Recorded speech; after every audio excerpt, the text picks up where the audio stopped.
At a very early age, I knew that I wanted to be an entrepreneur, but I also wanted to win at the game. Your job is not to focus on the pain. Your job is to focus on the solution. You have to focus on moving the ball downfield. That's what makes the pain go away. Focusing on the pain does not make the pain go away. And you're either going to do it or you're not going to do it as an entrepreneur. As you're building a business, you're going to go through all types of cash flow challenges.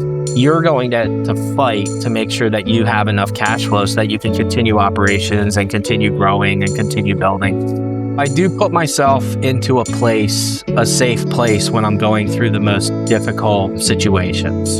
And the safest place that I can put myself in is actually a luxury of my upbringing, which is... Today's guest is someone who truly embodies the spirit of entrepreneurship, perseverance, and purpose. Joshua Gamez, founder and CEO of East Coast Facilities, started his journey at just 13 years old, earning his first dollars cleaning windows in the river towns of Frenchtown and Milford, New Jersey. By the age of 18, he had invested in his first commercial lawnmowers, and by his early 30s, he was leading a company with nearly $10 million in annual revenue. Today, Joshua leads East Coast Facilities, one of the market's most dynamic facility maintenance firms, and is also the managing partner of Facility Care, Omnia Software Systems, and True Weather LLC. With over 30 years of experience, Joshua's leadership spans from hands-on work in the field to high-level business strategy and systems architecture, including the creation of Omnia SDS, a proprietary software solution for service businesses. As a first-generation Mexican-American and a champion for blue-collar workers, Joshua has built companies rooted in the belief that the people on the front lines are the heart of the operation. In an industry where frontline workers are so often overlooked, Joshua leads differently, empowering them with real opportunity, respect, and a future they can build on. But beyond all of his professional accomplishments, what makes Joshua truly extraordinary is the man he is when no one is watching. He is a devoted Christian, a man of deep conviction and strong values, a loving husband, and a father who has empowered his sons to become men of Christ, high-value leaders in their own right. He is a man you respect, a man you trust to lead with strength, integrity, and heart. Joshua embodies that winner's mentality, the kind you see in legends like Tom Brady, John Wooden, and Muhammad Ali. He's not afraid to take the shot when the moment demands it, and more importantly, he's prepared. Through discipline, faith, and relentless focus, Joshua makes the shots that don't just win games, they change lives. Today, we have the privilege to learn from him, to be inspired by the strength of his story and the depth of his character. Joshua, welcome to the show.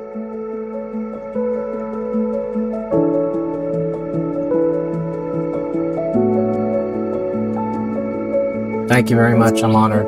Appreciate that introduction. Yeah, absolutely. Well, I like to start every episode with the same question. There's something so undeniable about our earliest experiences and how they shape us. They mold our character, they drive our motivation, and ultimately set the course for our lives. So I want to ask you this to get started into your incredible journey and why we're here today. Can you walk us through your childhood, what that looked like, and what were the forces that shaped you to who you are today? I am one of 5 children. My mother is American. My father is a Mexican national. He immigrated to the United States in the early 70s. I was born in 77.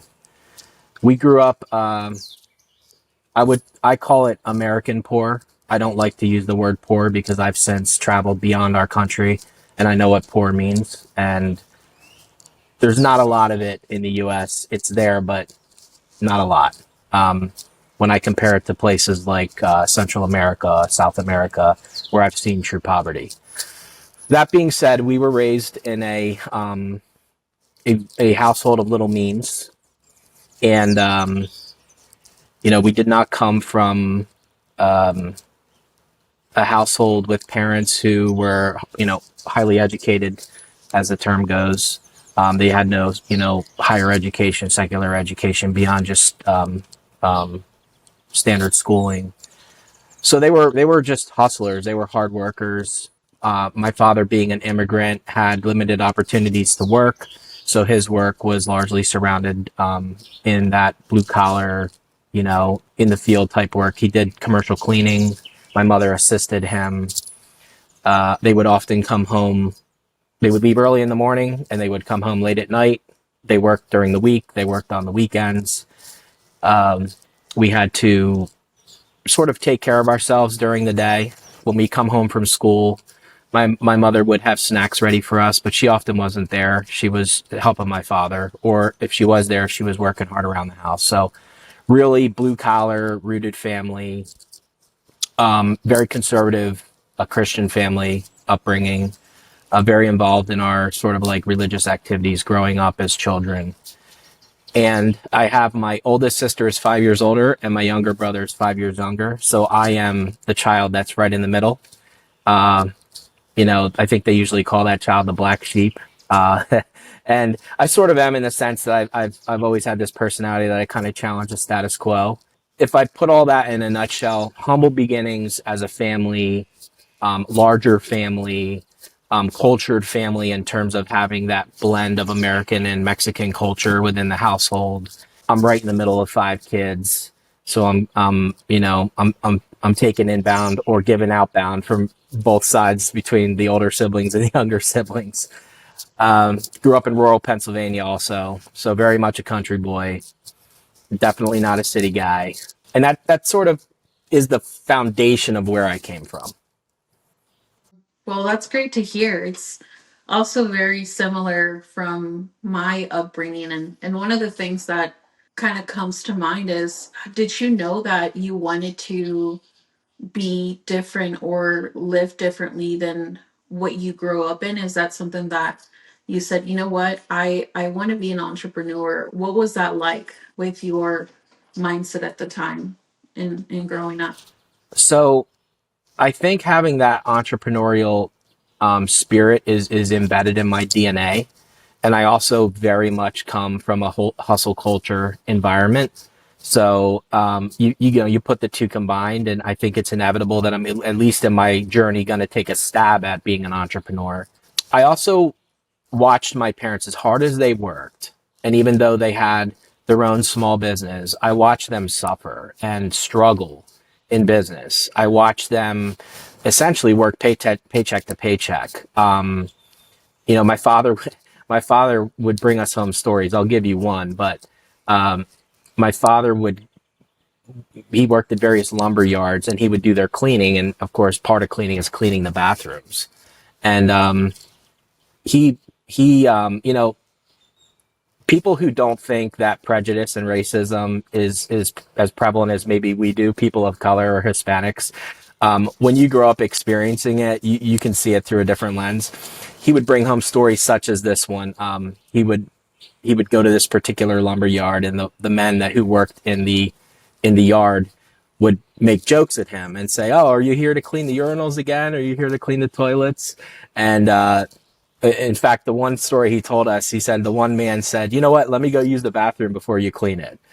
So just a really demeaning type environment that my parents experienced, especially my father, being he was more of a dark skin complexion, Hispanic, and that definitely impacted me. Trust me. Maybe I didn't know it at the time, but it was sowing the seeds of wanting to rise up above all that nonsense. So yes, at a very early age, I knew that I wanted to be an entrepreneur, but I also wanted to win at the game. Watching my parents work hard, but not quite make it to that level of, what we would consider success, where you can save money, where you can go on a vacation without putting it on a credit card, where you can buy a Starbucks or order a steak at the restaurant and not worry about how much it costs, right? The kind of what we would consider somewhat simple things. I wanted to get to that level, and just looking at the struggle that my parents had definitely drove that for me. Yeah, absolutely. When I think about that and like the mindset growing up, My dad was a truck driver, is a truck driver. My mom cleaned houses, and in a sense, for me, it was with my mom seeing like a different world of people and how they lived, and seeing it through that lens, and then saying, is that something that is possible for me, and how do I do that? Which kind of leads me to the next question that I have for you. I think about you, Joshua. There's something so incredible about your mindset, and it's sharp, it's relentless. You essentially have pushed through adversity, coming from those humble beginnings to where you are today. I don't know what the percentage is or what the odds of you making it to where you are today, but I'm pretty sure it's like slim to none. You definitely commanded. There's a fire the way you lead. How you've been able to stay positive. My question to you is, walk me through the hardest lessons you faced and what was your mentality getting through it? The hardest lessons, without giving necessarily specifics, because there's just so many of the same type, but the foundation to business is revenue. You've got to have customers. You have to have sales to do anything. There's nothing to manage. There's nothing to refine. There's nothing to hire people for or purchase equipment for if you don't have sales. And not all sales are created equal. There are good sales with good clients where not only are they going to be allow you to build a relationship with them so that that business is sustainable, but they're also going to allow you to charge a fair price so that you can generate a profit. And profits keep businesses in business. So over the years, that fight to sell work, to increase revenue with the right customers and at the right price. There's been times in my career where one or two clients, if I lost them at that moment, it would make or break me. There's been times in my career where the customers that I had allowed me just to pay my bills, much like the way it looked like for my parents. So going through that gauntlet and building a business where you sort of work your way up the business food chain to where you can take bigger and bigger bites of the market and earn your way up through trust and through reputation and through resources to get the right customers has been part of my relentless pursuit. Today I work for the top of the food chain in terms of clients. There is no better clients in my space that one could work for than the clients that we have at ECF. But it didn't start there. It didn't start there. Another area would just be, you could draw a straight line from the right revenue for the right people at the right price. But as you're building a business, you're going to go through all types of cash flow challenges. You're going to fight to make sure that you have enough cash flow so that you can continue operations and continue growing and continue building. We have that type of fight even over the past 3 to 5 years. We've had fights with cash flow, and that's largely related just because of our massive growth. So I know that the average entrepreneur, those are two pieces that really impact them, and I want them to know that it impacted and impacts me. The client won less today, but that financial management piece, it still impacts us. As big as we are and as powerful as successful as we are. So my suggestion there for anyone who watches is, if it's not a fight to get the best customers at the right price, and if it's not a fight to keep your cash flow in line, then you're really not going through the fire, and you're not going to come out steel on the other side. That's all normal. That's part of the process. But boy, is it painful when you're going through it. So those are just a couple of examples. As we sit here and talk, I'm probably think of more, but I don't want to talk your ear off too much. Let you keep asking questions. No, no. I think one of the things that, as a new entrepreneur, like you say, you have to stay in the game, right? And you have to figure out a way to stay in the game, to make those mistakes, to learn, to figure out, in the beginning, I can't go after those clients because I'm not ready. I haven't learned and I haven't been through those pain points. But walk me through what it's like for you to in the valley and you're going through it, and what is your mindset like? So what are the things that you do to get yourself out of that rut? Because you're the founder, you're the CEO, you have to figure out a way to overcome these challenges. So what is it like for you? So I do put myself into a safe place when I'm going through the most difficult situations. And the safest place that I could put myself in is actually a luxury of my upbringing, which is I started with nothing. And I will sit down and meditate on the very simple fact that I have nothing to lose. I have nothing to lose. I didn't start this journey in this game with anything. Everything that I have now is a plus. I'm above the line, so to speak. So my mother has three brothers. Two of those brothers are twins, and of the twins, one of them is named Thomas Whitney. And I remember when I was a teenager, maybe early 20s, I'd ask him. I think I was a teenager, late teenager. He had his smaller landscape business. I say, how do you get through the stress? Like, how do you kind of like the question you're asking me? How do you get through it? And he gave me the most simple statement that we've all heard, but we take for granted. And he just said to me, Joshua, the sun's coming up tomorrow. Like, it doesn't matter what we do or don't do. God has it. God's got it in check. The sun's coming up tomorrow. Life's going to go on no matter what. So I think that the spiritual side of me, of my heart, I think the practical side of my upbringing helps me to reflect and understand two essential facts. I have nothing to lose, and the sun's coming up tomorrow.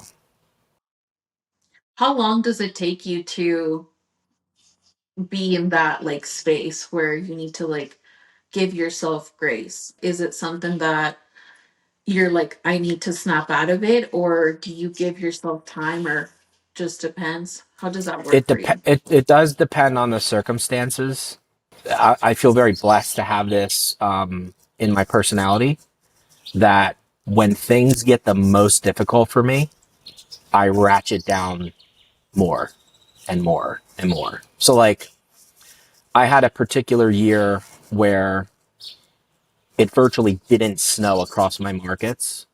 It was a financial catastrophe because I had just grown the footprint of my business about 30%, spent millions and millions of dollars in capital on new equipment. And it just happened to be like, it was like it wasn't since the 70s that we had a winter like that. And it just didn't snow.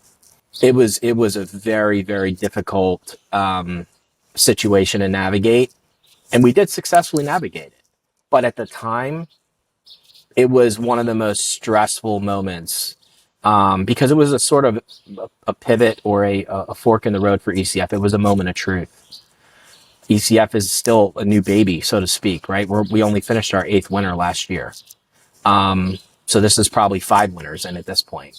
To help you to understand how tight Joshua Gamez will ratchet it down, I'm not a big drinker, but like drinking, I immediately stopped drinking. I started waking up at 5 a.m., even though I would have preferred to stay probably in bed. I went to Florida. I get up, I walk on the beach by myself and just think, clear my mind and think. So I have discipline embedded in me, where I am the type of leader and person that I run to trouble. I don't run away from it. I run to the fight. I don't run away from fights. It's just part of me. And so that's kind of a lesson to, you know, to those that want to compete against DCF, is the more pressure, the greater the challenge, we ratchet it down. We know how to fight. We know how to survive.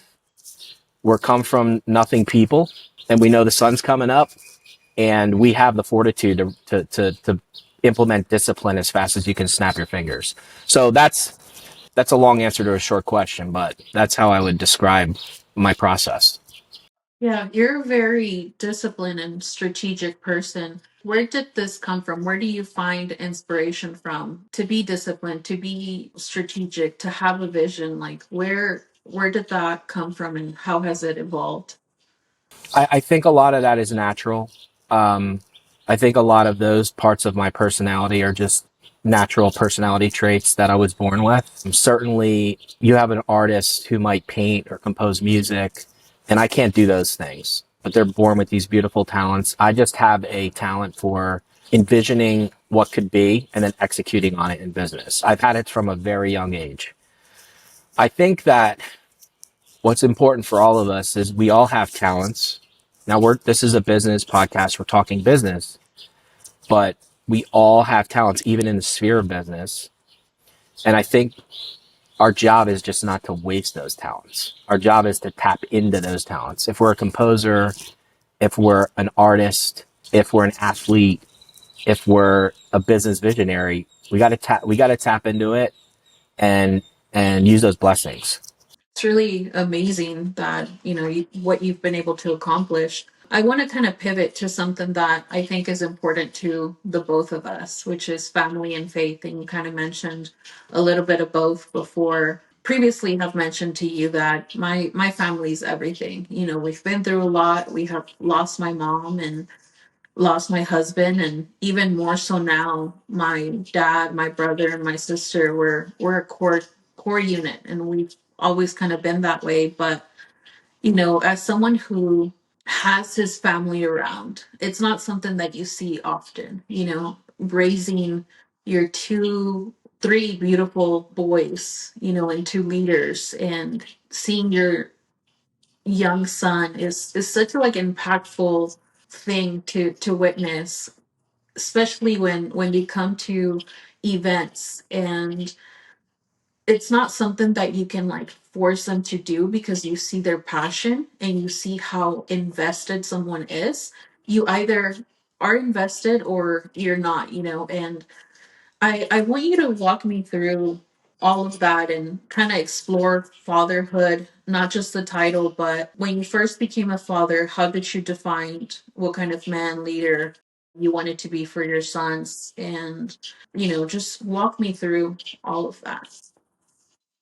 Yeah, one of my favorite texts is Philippians 1:10, and depending on what translation you read, it essentially carries the thought to put as a priority what's more important.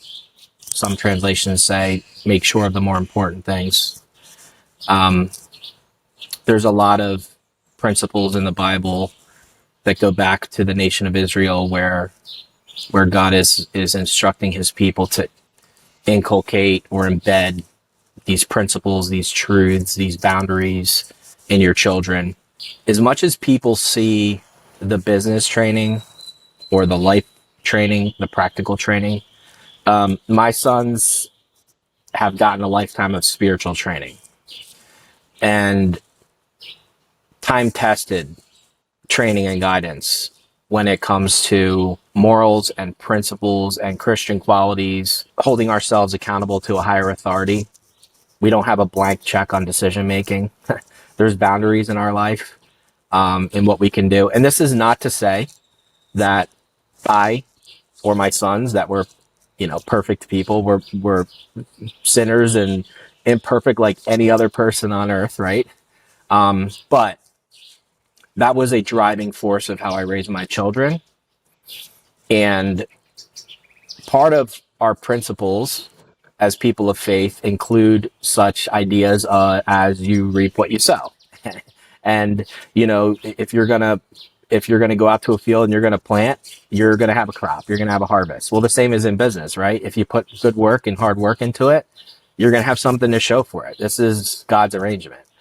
My family's foundation was always our faith as Christians.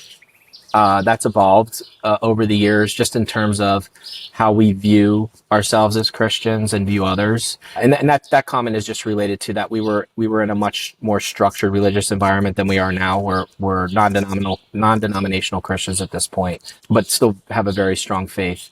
So that's really the core of our family, and I'm appreciative that I was brought up that way as well. I was brought up with those fundamentals and principles, and we appreciate people of various faiths and their dedication to their faith. And I think that spirituality really makes us stronger and better people.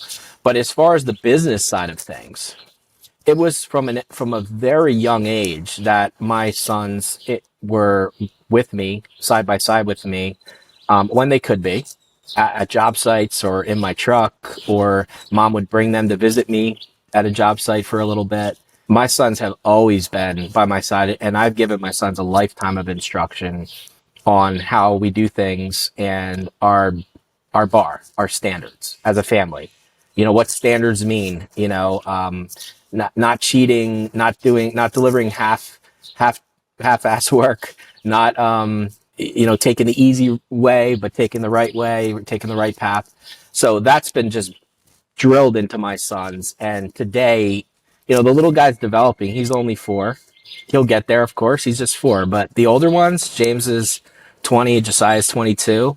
I mean, these guys are monsters. They're way ahead of their time. Way ahead of their time. Yeah, absolutely. And the other thing that to me has always been so powerful is your wife. And from an outsider looking in, there's this like strength, this pillar of strength in her. And you see her in the backgrounds just being loyal and being that core of the family. There's this video that's so impactful where it's like 20 years ago, and it's probably I don't know how long ago, but you're in the kitchen, you're documenting what's going on, you're talking about a storm and what you're going to do, the logistics of it, and she's quietly in the background like waiting for you to like finish your thought to like turn the light off. And it's so powerful because it's like those little things that I guess people don't notice, but just being in sync with you and going through what you're saying and the respect that you see from the video and the togetherness of being in the moment and understanding the vision and the work. It was a video that really impacted me. And then you see her at events either cooking or making tortillas like in the background, and then you see like your entire directors or managers just there, and it's a beautiful thing to witness, to see that everyone is on the same page of what you guys want to accomplish and being able to accomplish it together. So I guess my question to you is, how did you know she was the one, first of all? What advice do you have for us, and what advice have you given to your sons about choosing, their partner? Because it's probably one of the most important decisions that you've made. So walk me through all of that. And what advice can you give us? So my wife and I, this year we'll be married 26 years in August, so just a couple months. So we Congratulations. thank you. We've truly grown up together. We were 21 when we got married. We had Josiah when I was 25. My wife is the pillar of the family. She's the anchor. Um, she's very much like her mother. Actually, she is a very kind, loyal, hardworking person. She's a lot of fun. She's very go with the flow. Like me and my sons, we're crazy guys, and she just kind of goes with the flow with us. So if, like, for an example, if we're gonna go offshore fishing, she just comes for the ride. She's not fishing, but she stays on the boat with us, and she's just with us. If we want to go on a hike, mom will come. Or she loves the beach, she loves the sun, she loves the pool. But back to just to connect my wife to some of the earlier thoughts we were sharing here. I didn't mention, but my wife is the first person that I'll call when I'm not in a good place, headspace wise. And all it takes is for my wife to just come to wherever I'm at and sit next to me, and there's immediate calming. That's been the case since we were early married, you know. So even this past winter, I was in Baltimore, and there was a time where I was really getting stressed out. Not from operations in Baltimore. It was actually operations somewhere in the South. We were getting hit with southern snowstorms like crazy. I don't know if you remember that, but we had snow like down in Georgia, you know. And she just came from Pennsylvania, drove down to Baltimore and sat next to me to just support me. How did I know she was the one? We were so young. I I had met her and known of her for a few years, but I invited her as my date to my sister's wedding. She was an attractive young lady to me. I didn't know her too well. I had probably hung out with her a few times. And at that wedding, just spending that night with her and just being at the event with her, she was wearing a red dress, by the way. I won't forget it. Um, a friend of mine, his name is Chris Mazie, he said, "Who is this woman with you?" I said, "Oh, this is Veronica. She's my date tonight." She's like, "Is she your girlfriend?" I was like, "Well, no, but I'm gonna marry her." And my wife just laughed. And then I looked at her. I said, "No, I am gonna marry you." I don't know why, but that night I just knew I was gonna marry her. We were married a year later. 6 months later, we were engaged. 1 year later, we were married. I think picking the right person isn't overly complicated. I think it's really looking at their heart, looking at who they are. Inward appearance as God looks versus outward appearance. Not to say my wife's not stunningly beautiful. She is, but she could be beautiful but not have the right heart for me or me for her. So really getting to know the secret person of the heart is important. But really what it comes down to be successful, is to know that when you get married, now it's time to grow together.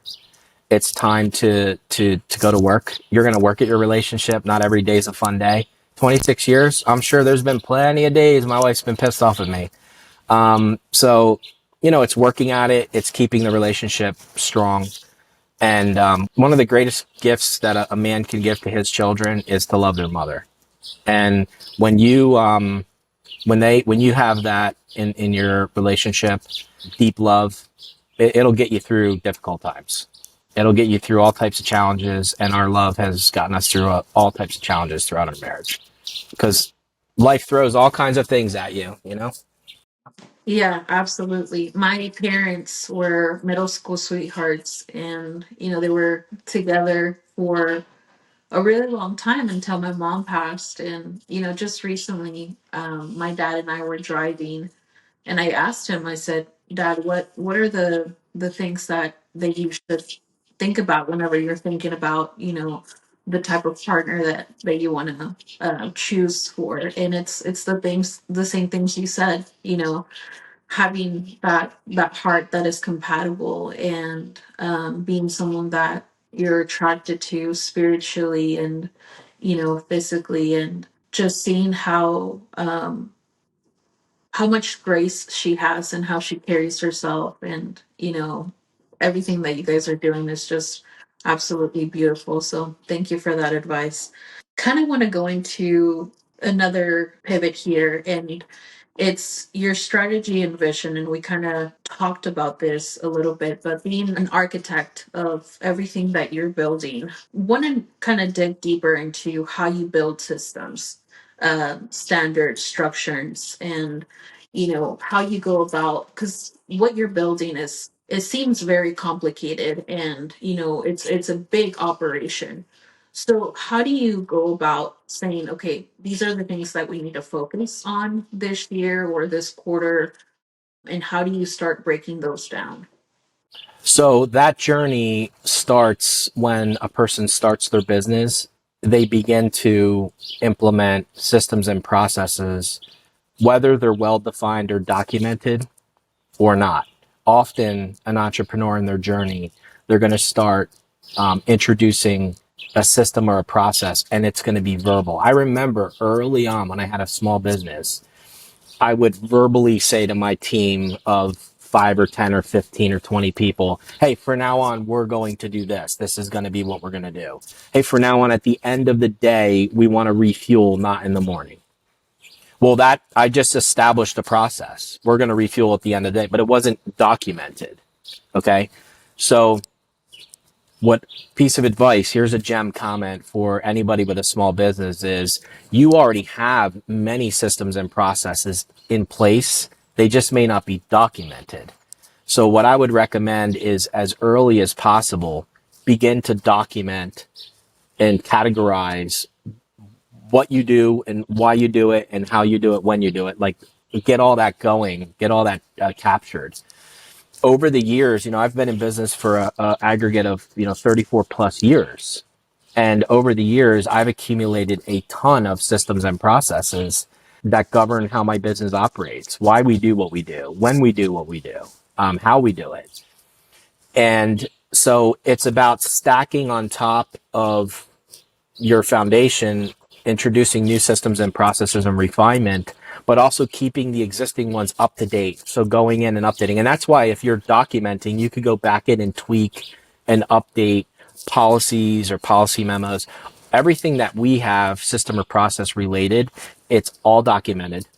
If it's a true system or process or policy, it's documented. It's not verbal in our organization.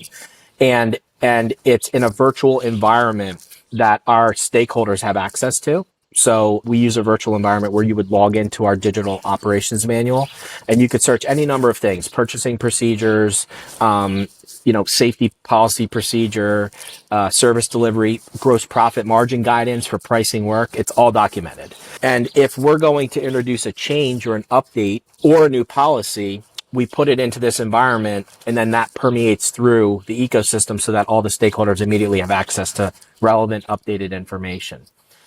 Many systems and processes will be born or should be born out of adversity or challenges, errors, forced, unforced errors. That's when you got to stop and say, we haven't faced this before. We better figure out how to prevent this or know how to respond to it the next time it happens. That's your opportunity to introduce a system or process. Keep things actionable. Keep things relevant and fresh. Don't introduce a whole bunch of rigid rules that don't allow for some autonomy within your team.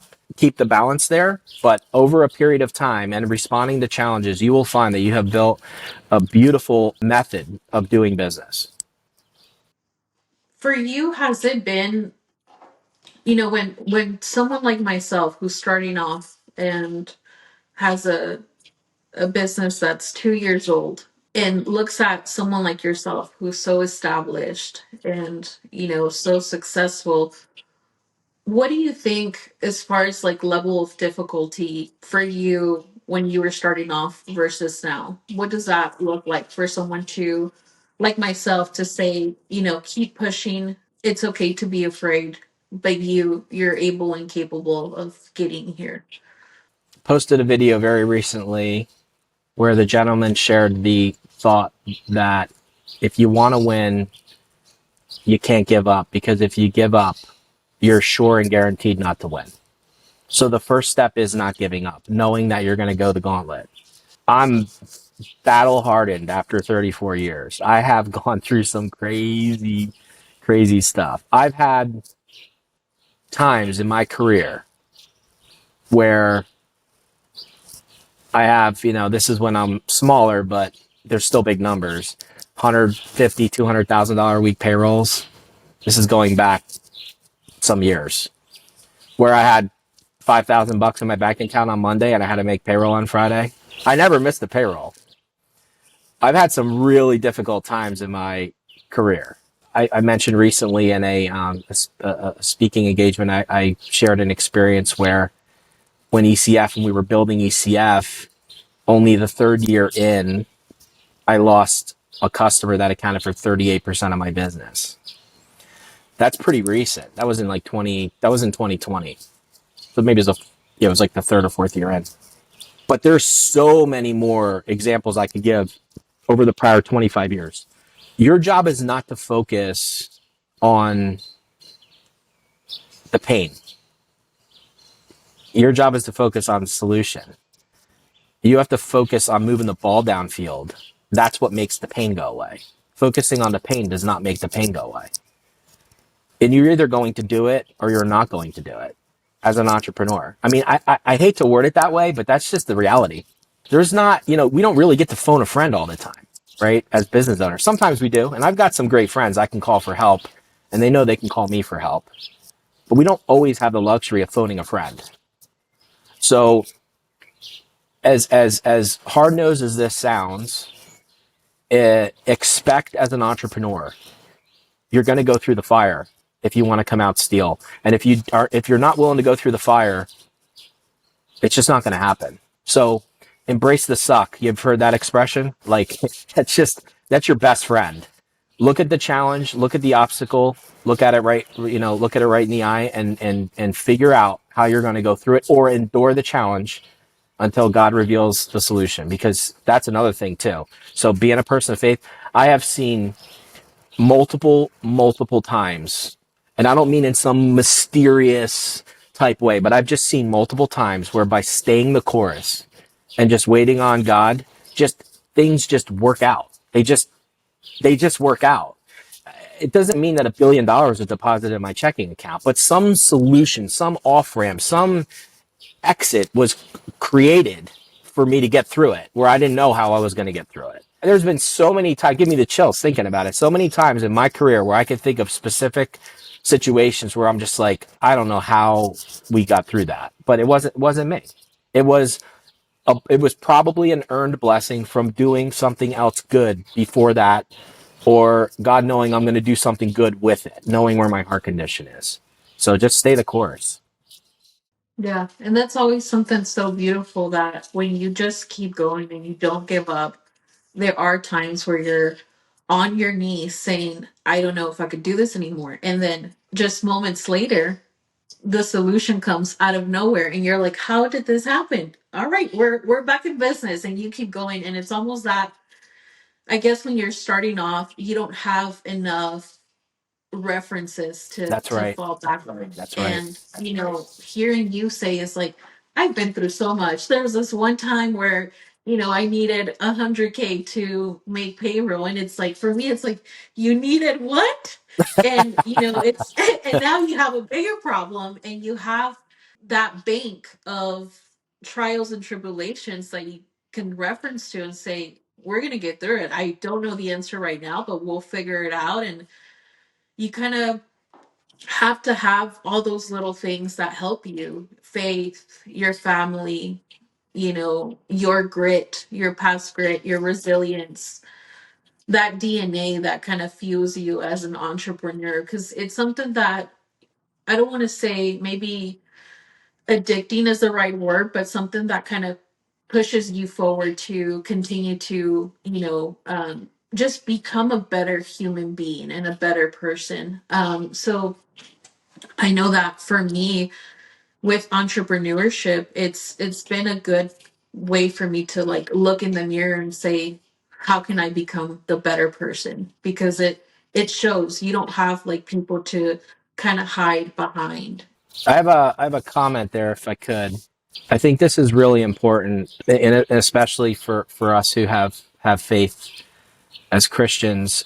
We have to give glory to God, and we have to recognize that He's helping us, whether it's by the people He surrounds us with who love us, whether it's by the blessing of reaping the fruitage of our labor, like operating within His system. When those moments come where you know that you were, in your heart, you really feel that you were blessed, or you've benefited from the blessing of God's arrangement, it's also a reminder to look beyond yourself and your situation and think, now what really does God want me to do with this? Like, who can I impact? Who can I help?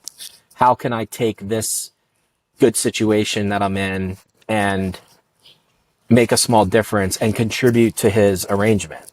And then I think when we do that, right, we're doing it because it's the right thing to do. But when we do that, it's just, now there's a whole nother wave of inbound blessings. And that's just how it works. And we don't, when I say blessings, that's why I use that reference. I didn't get $1 billion deposited in my bank account. You know that a beautiful blessing can just be peace of mind. A beautiful blessing can just being settled in your heart, knowing that it's going to be okay.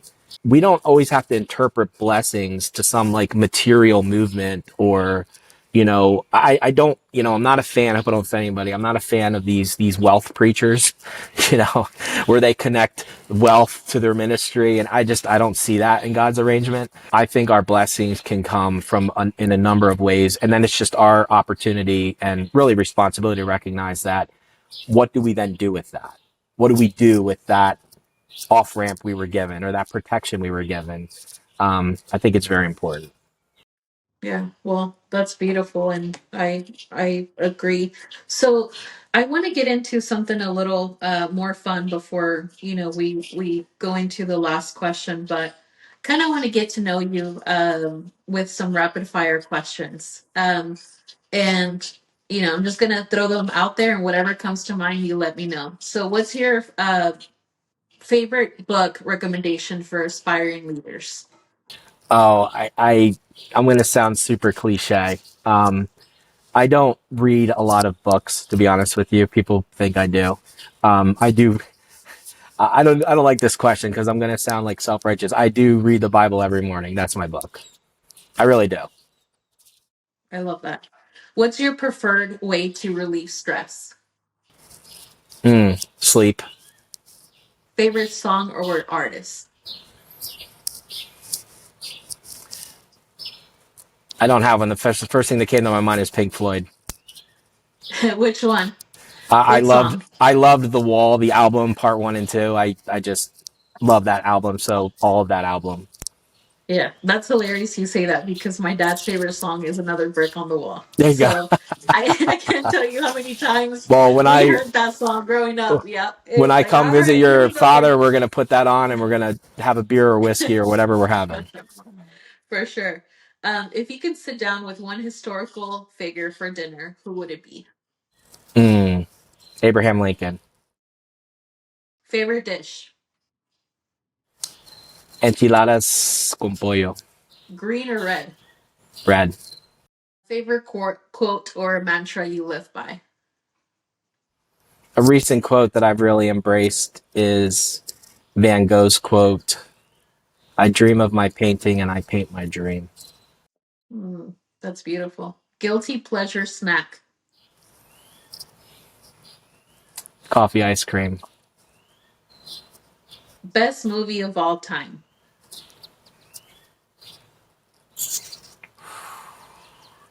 That's so hard. Um,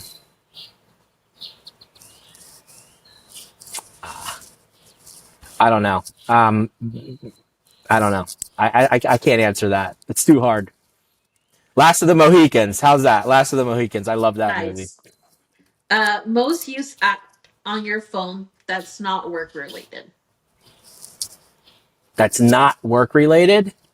Mm-hmm. None. I don't use anything. Yeah, I don't. It's all work related. Favorite sports team. Pittsburgh Steelers. I'm a Patriots fan. I don't know if I should have said that or No, not. that's cool. That's all right. I understand. With um, your age, it's a bandwagon thing. I it's get it. I get it. I love that. So I have one more question to ask, but before we get into that question, you have to tell us about this awesome background, the birds chirping. Is this a green screen or what is this, Joshua? This is my casita de Panama, my home in Panama. We call it Fort Gámez. Fort Gámez, Panama. Anyway, we originally came to Panama in 2010 for ministry work. We bought this property in 2012, and it's been under sort of perpetual construction since then. Josiah and James, in their formidable years, they were raised here. They lived here for like 8 years. We would only go to the States for winter. So now Joaquin is being introduced to the Panama lifestyle. So yeah, that's where I'm at. I'm sitting on one of my patios. My office is over there. The main house is over there to my right. There's a garage and basketball court behind me down there. But yeah, that's where I'm at. I'm literally sitting in paradise. That's awesome. It's beautiful to see that. And my last question to you is when all of this said and done, what do you want your legacy to be, Joshua? Um, I want to be known as a person who loved people and showed it in how I treated them, how I helped them to paint their own dreams, not just my dream, but their dreams. Um, I want to have a positive impact on my industry, but also my community, meaning my Hispanic community. And I want people to see from my example that you can lead with a winning strategy, but from the heart where you don't leave people behind.